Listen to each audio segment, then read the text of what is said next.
या सभेच्या निमित्तानं उपस्थित असणारे आदरणीय लिंबाजीराव तात्या, कार्यक्रमाला उपस्थित आदरणीय संभाजी अप्पा, आदरणीय अविनाश खरात साहेब, आपल्या गावच्या प्रथम नागरिक आदरणीय सौ रत्नप्रभाताई माने, कार्यक्रमाला उपस्थित आपले डेप्युटी सरपंच जगन्नाथराव पाटील, कार्यक्रमाला उपस्थित राजाबाबू सहकारी दूध संघाचे माजी संचालक आदरणीय हिंदूरावजी माने, आमचे सहकारी प्रेमचंद जी मोहिते, कार्यक्रमाला उपस्थित प्रशांतजी माने, महादेवराव देसाई, हनुमंतराव देसाई, अमरजी बुवा, लालासाहेब चुमार, प्रकाशजी देसाई, बाळासाहेब माने, आनंदराव माने, पद्मरावजी कदम, सीताराम कदम, महेंद्र मोहिते, विशाल माने, अप्पासाहेब माने, रमेश कदम, किरण माने,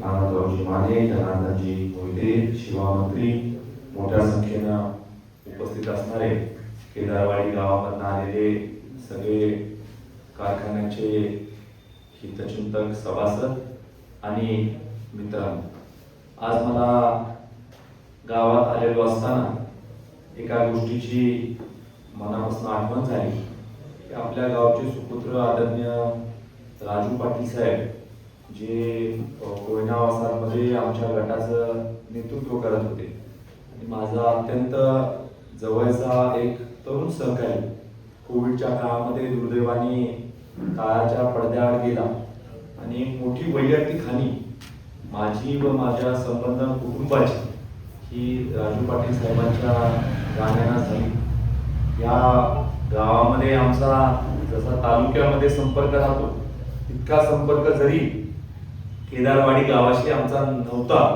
तरी सुद्धा राजू पाटील साहेब होते तोपर्यंत आपल्या गावामधल्या दैनंदिन अडचणी राजू माझ्याकडे घेऊन यायचा आणि आम्ही ते सोडवण्याच्या बाबतीमधलं काम देखील केलं।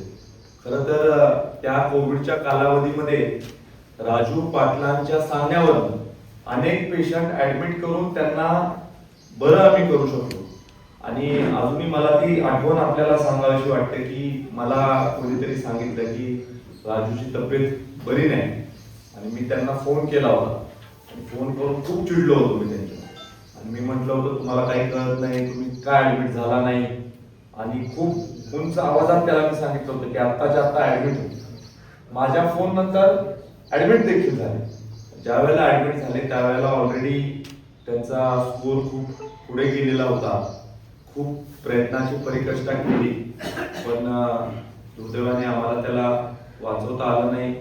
एक खूप दुःखद घटना घडली आणि एक मोठी पोकळी समाजामध्ये राजूच्या जाण्याने झाली। ज्या पद्धतीचं प्रेम त्याचं या गावावर होतं, ज्या पद्धतीनं गावाच्या एकेका माणसासाठी तो रात्री अपरात्री मला फोन करायचा, मेसेज करायचा, पेशंट असला तर तिथं स्वतःहून हजर राहायचा, एक हक्काचा आपला माणूस आज आपल्यामधून गेला। आज खऱ्या अर्थानं मी परमेश्वर चरणी प्रार्थना करतो की त्याच्या कुटुंबाचं सगळं चांगलं व्हावं। आम्ही देखील त्यांना सगळ्या बाबतीतली मदतच करायची भूमिका घेतलेली आहे। आज आपल्या गावामध्ये आल्यानंतर मला मनापासून आनंद झाला की खूप चांगली उपस्थिती, सकाळच्या वेळेला आपली शेतीची इतर कामं जरी होती किंवा असली तरी देखील आपण या कार्यक्रमाला मोठ्या संख्येने उपस्थित राहिलेला।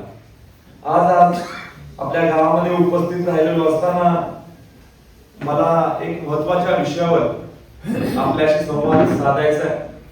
आपली उपसा जलसिंचन योजना जी आहे त्या उपसा जलसिंचन योजनेचं येणाऱ्या काळामध्ये आपल्याला काय करायचं याच्याविषयी आपल्याशी चर्चा करणं हे आवश्यक। मुळात आपल्या या उपसा जलसिंचन योजना निर्माण झाल्या 1960 पासून 1980च्या दशकापर्यंत या उपसा जलसिंचन योजना निर्माण झाल्या। आता ज्या योजना 1960 साली, 70 साली, 80 साली झाल्या त्या काळामधली सगळ्यात चांगली यंत्रसामुग्री जी होती ती त्या योजनेमध्ये आपण घ्यायचा प्रयत्न केला। आपली देखील योजना मला वाटतं 1980च्या घरात तर आपली ह्या भागामध्ये उपसा जलसिंचन योजना झाली। 1980 साली वापरलेलं तंत्रज्ञान, त्या काळामध्ये घेतलेल्या पाण्याच्या उपसाच्यासाठीच्या मोटर, त्या काळातली वितरण व्यवस्था, त्या काळामध्ये आपण स्टेज जर का असेल तर स्टेजेससाठी केलेली साठवण व्यवस्था, ही कालांतराने खराब होत गेली, कालांतराने जुनं झाल्यामुळे त्याची कार्यक्षमता कमी होत गेली. आता मला आपण सांगा, 1980 साली आपण निर्माण केलेली योजना, त्याच्यामध्ये वापरलेली मोटर 2026 साली जी नवीन मोटर आहे त्यासाठी कसं काम करेल? किंवा वितरण व्यवस्था जर का तुम्ही 40 वर्षापूर्वीच्या वितरण व्यवस्थेवर पाणी जर का पाजत असाल, लिकेज होणार, पाईप फुटणार, लिकेज तुम्हाला धागा काढायला लागणार. ज्या पद्धतीचं तंत्रज्ञान त्या काळामध्ये वापरलेलं आहे ते आता जुनी टेक्नॉलॉजी झालेली आहे आणि त्यामुळे ह्या योजना चालवताना मोठ्या अडचणी आपल्याला निर्माण होत आहेत. मुळात या योजना चालू करताना शेतकऱ्यांमध्ये खूप मोठा उठाव त्या काळात झाला की आपल्याला स्वतःच्या हक्काचं पाणी पाहिजे. म्हणून त्या काळामध्ये स्वर्गीय अप्पांच्या मार्गदर्शनाखाली, नेतृत्वाखाली त्यांच्या संचालक मंडळाने या उपसा जलसिंचन योजना केली. या योजना करत असताना हक्काचं पाणी सामान्य शेतकऱ्याला मिळावं म्हणूनच या योजना 40-50 वर्षापूर्वी करण्यात आल्या. कालांतरानं राजकारणामुळे म्हणा, काही योजना अकार्यक्षम चालल्यामुळे म्हणा, अनेक प्रकारच्या समस्या ह्या योजनाच्या समोर निर्माण व्हायला. उदाहरणार्थ, एखादी उपसा जलसिंचन योजना, त्याचं कमांड क्षेत्र 500 एकर असेल आणि 500 एकरामध्ये जर का पाशी क्षेत्र 50 एकर असेल, तर 500 एकरासाठी निर्माण झालेली योजना ज्या वेळेला 50 एकरासाठी चालते त्यावेळेला निश्चितच 50 एकरामध्ये असणाऱ्या शेतकऱ्यांवर जास्तीचा भूर्दंड ती योजना चालवण्यासाठी लागतो. आता आपण एखादी योजना निर्माण करत असताना जर का असा हिशोब केला की 500 लोक पास काढतील आणि 500 लोकांनी पास काढल्यानंतर ही योजना सुरळीत चालेल आणि जर का 50च लोक पास काढत असतील तर साहजिकच तुमची पाणीपट्टी ही वाढणार. कारण शेवटी योजनेवर खर्च कसा होतो? योजना चालवताना खर्च 4 हेड खाली होतो. पहिला हेड आहे योजनेवर काम करत असणारे जे काही सेवक असतील त्यांच्यावर होणारा आपला जो काही खर्च असेल तो. दुसरा खर्च विजेवर होणारा मोठा खर्च होतो की आज वीज प्रति युनिट ₹1.88 आपण विकत घेतो, त्याच्यावर होणारा खर्च असतो. 3 नंबरला खर्च आपला कशावर होतो? तर त्या योजनेमध्ये जे लिकेज होतं, त्या योजनेमध्ये जे रिपेअर मेंटेनन्सची कामं होतात त्याच्यावर होणारा देखील आपला खर्च होतो. आणि चौथा खर्च कशावर होतो? एखाद्या वेळेला मोटर आपली शॉर्ट झाली, दुसरं काहीतरी झालं, एखाद्या ठिकाणी जर का फाट्यावर एखादी पाईपलाईन फुटली, आपत्कालीन जर का आपल्याला काही खरेदी करायला लागली, एखाद्या वेळेला वितरण व्यवस्थेची जी टाकी आहे तिथून काही लिकेज झालं, अशी जे आपत्कालीन खर्च होतात या 4 हेडवर खर्च या योजनेवर होत असतो. आता ह्या योजनांमध्ये जोपर्यंत गुंतवणूक होत नाही तोपर्यंत तुमची पाणीपट्टी कशी कमी होणार? आज सहकारी तत्वावरच्या पाणी पुरवठा योजनांचं वीज बिल माफ करा अशा पद्धतीचं भाषण विधानसभेत मी केलं. आदरणीय स्वर्गीय अजितदादा त्यावेळेला अर्थमंत्री होते. मी ठणकावून तिथं सांगितलं विधानसभेमध्ये की जर का 7.5 HP पर्यंतच्या कृषी पंपाचं वीज बिल आपण माफ करतो, मग ज्या योजनेवर 500 शेतकरी अवलंबून आहे, ज्या शेतकऱ्यांना स्वतःची योजना करता येत नाही, ज्या योजनांसाठी 250 HP ची मोटर आहे पण त्या 250 HP वर 500 शेतकरी अवलंबून आहेत, त्या योजनांचं वीज बिल का नाही माफ करायचं आपण? हे देखील सामान्य माणसाचं काम आहे. दुर्दैवाने नंतरच्या काळात दादांच्या जाण्यानं थोडस ते रखडलं, पण आता पावसाळी अधिवेशनामध्ये हा मुद्दा लावून धरणार आहे की ह्या योजना सामान्य माणसाच्या आहेत, या सहकारी तत्वावरच्या आहेत, त्यांना मदत आपल्याला करावी लागेल. मी आदरणीय जलसंपदा मंत्री राधाकृष्ण विखे पाटील साहेबांबरोबर 3 तास बैठक केली या विषयावर आणि विखे पाटील साहेबांना मी म्हटलं की साहेब, जोपर्यंत या योजनांना केंद्राची मदत मिळत नाही तोपर्यंत ह्या योजना आधुनिक होणार नाही. योजना आधुनिक होत नाही तोपर्यंत पाणीपट्टी कमी करू शकत नाही आणि आहे ती पाणीपट्टी खूप जास्त आहे. 15,000 पर्यंत आता पाणीपट्टी 4.5 टन घेतो ना आपण, 15,000 पर्यंत आपली पाणीपट्टी आपण घेतोय. तर 15,000 पाणीपट्टी कमी करण्यासाठी योजना आधुनिक करणं गरजेचं. आदरणीय विखे पाटील साहेबांनी तत्वता मान्यता दिला दिली आणि आता राज्य सरकारने प्रस्ताव केंद्र सरकारला करणं गरजेचं आहे. ज्या प्रस्तावामध्ये राज्य सरकार हे म्हणणार आहे की सहकारी तत्वावरच्या पाणी पुरवठा योजनांना AIBP मध्ये तुम्ही समावेश करा आणि AIBP चे पैसे ज्या वेळेला सहकारी तत्वावरच्या पाणी पुरवठा योजनांना मिळतील तेव्हाच तुमची पाणीपट्टी कमी करता येईल. अन्यथा कारखाने काही त्याच्यामध्ये रोल प्ले करू शकत. कारखान्यांसमोर आता सगळ्यात मोठं संकट काय आहे? कारखान्यांसमोर संकट आहे की FRP प्रमाणे दर. कारखान्यांसमोर सगळ्यात मोठी कसोटी काय की की FRP प्रमाणे दर दिल्यानंतर तोंडी वाहतुकीचं जे काही आपण पैसे ठरवलेले आहेत ते पैसे व्यवस्थित देणे. कारखान्यांसमोरची जबाबदारी काय? आपल्या सेवकांना योग्य वेळेमध्ये पैसे देणं. आणि कारखान्यांसमोर आधुनिकरणाचं देखील एक मोठी कसोटी निर्माण झाली. त्यामुळे आज निवडणूक आहे म्हणून तुम्ही मला म्हटला तर मला काही अवघड नाही ना. आता तुम्हाला सांगायला माझं काय जातंय, 5,000 रुपये पाणीपट्टी करतो. अरे कसं करणार? पैसे कुठून येणार? सांगावं लागेल ना.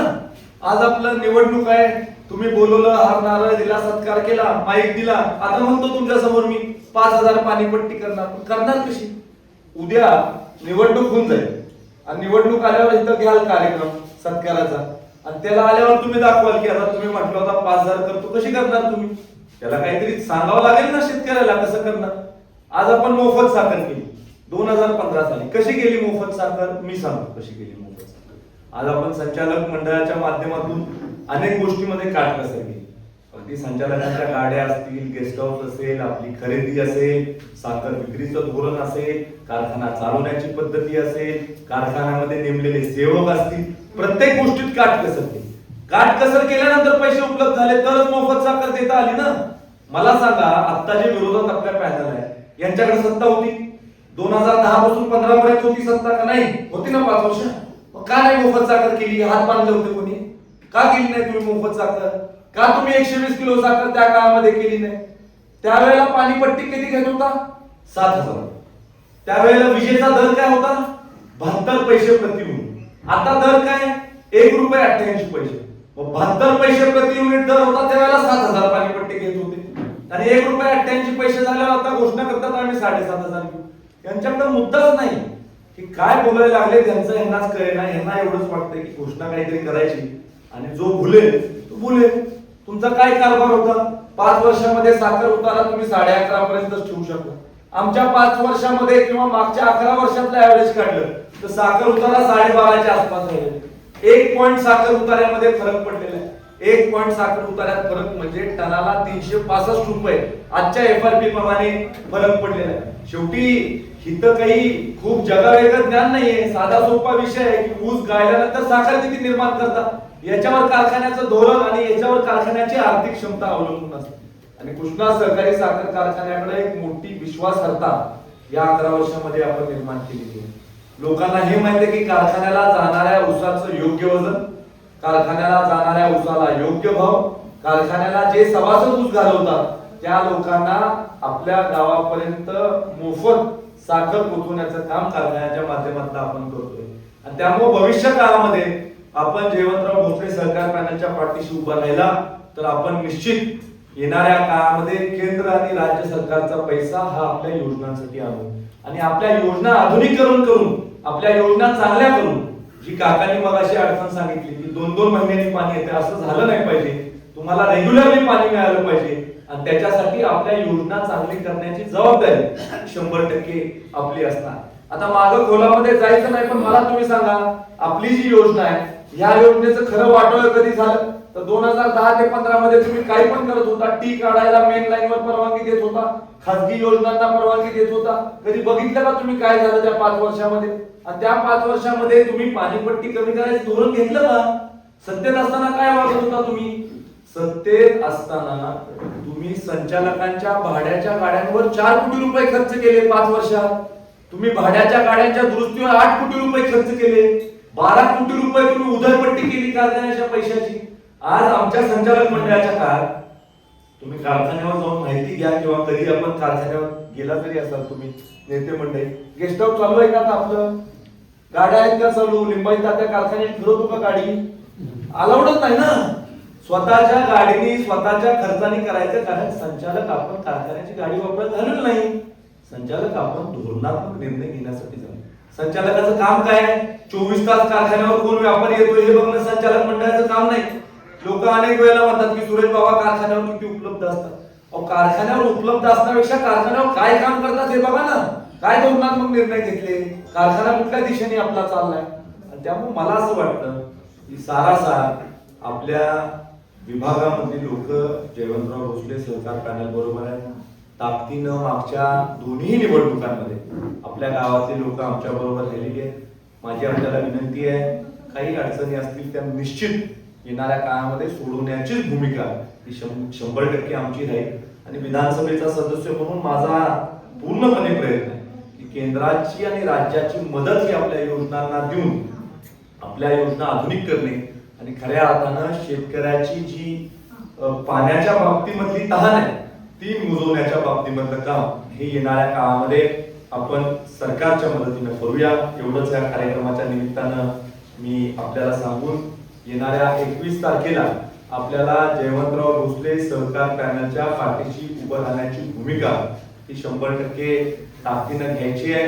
मी एवढंच गावातल्या नेते मंडळींना सांगू इच्छितो की आपलं हे जागृत देवस्थान आहे आणि प्रत्येक वेळेला आपला कार्यक्रम सुद्धा तिथंच मंदिर परिसरामध्ये होत असतो. त्यामुळं आपण या मंदिराचा जीर्णोद्धार करण्याचं काम येणाऱ्या काळामध्ये केलं पाहिजे असं माझं मत आहे. तुम्हाला जी काही सरकारकडून मदत लागेल ती थेट मुख्यमंत्र्यांच्या कोट्यामधनं लागेल तेवढी मदत करण्याच्या बाबतीमधला शब्द या कार्यक्रमात देतो. सगळ्या गटाच्या तटाच्या लोकांनी माझ्याकडे या. मंदिर गावचं आहे आणि गावचं मंदिर झालं पाहिजे ही माझी भूमिका आहे. या मंदिरापुरती ह्या गावातली जबाबदारी शासकीय कामाची ही मी घेतो आणि त्यामुळे तुम्ही निवडणूक झाल्यावर माझ्याकडे यायचं. या मंदिराचा 100% जीर्णोद्धार करण्याच्या बाबतीतली जबाबदारी ही माझी राहील. हे 2 ठिकाणी मी शब्द दिलाय. एक विठ्ठलवाडीमध्ये सभा मंडपासाठी तात्या आपण शब्द दिलाय कामेरीच्या तिथं आणि इथं सुद्धा आपण केदारवाडीमध्ये देतोय आणि त्यामुळं त्याच्यासाठी तुम्ही पाठपुरावा ठेवायचा. आपण निश्चित स्वरूपी या गोष्टी करू एवढं सांगून थांबतो. जय हिंद, जय महाराष्ट्र.